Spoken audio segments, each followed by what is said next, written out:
vlog finds you doing well tonight. So I just wanted to give you a brief update.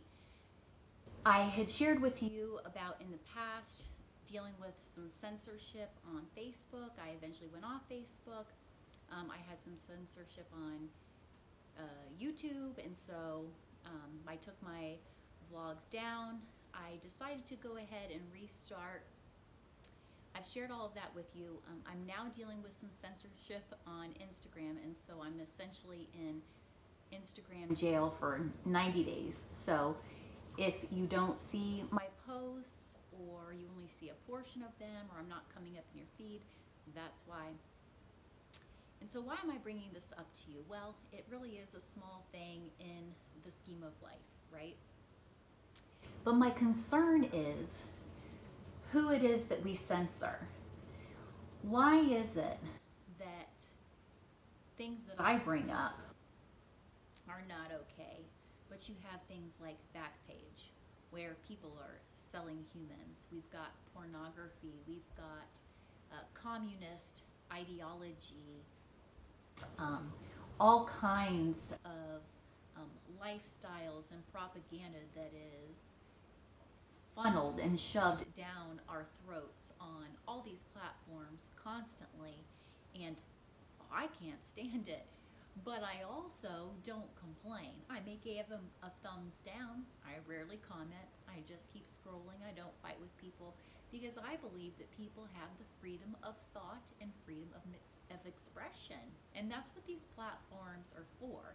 So do I think boundaries are good? Absolutely. But I think we need to be a little more careful about who we're picking and choosing to have boundaries with. And a stay-at-home mom, I don't think your brawl's really with me. Or maybe it is. Maybe it is because people are afraid of people who believe in the preservation of life and liberty. And I actually believe that people have the freedom to live their life as long as the way they choose, as long as they don't encroach on my boundaries and the way that I want to live my life. And one of the things that I tried to express at the recent town meeting was people kept saying, you know, we're a democracy, we're a democracy.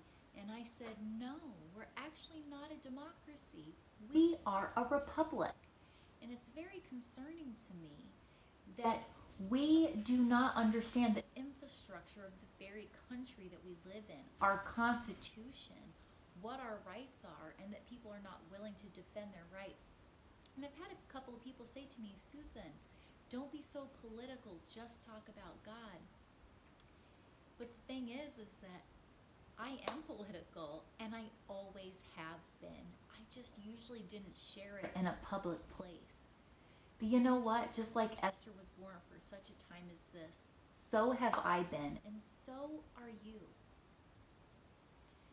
We have to care and be involved in the world that we live in. Now, if God has called you to hide in the shadow of his wing, don't let me convince you to do anything but that. But for those of us who are called to live in amongst everyone else, we're gonna have to get involved. And I'm not saying that that's gonna look like the way that I do it.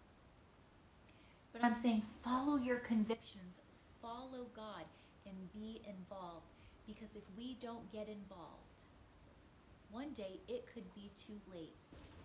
And what will we have to give our children if we've given up all of their future rights?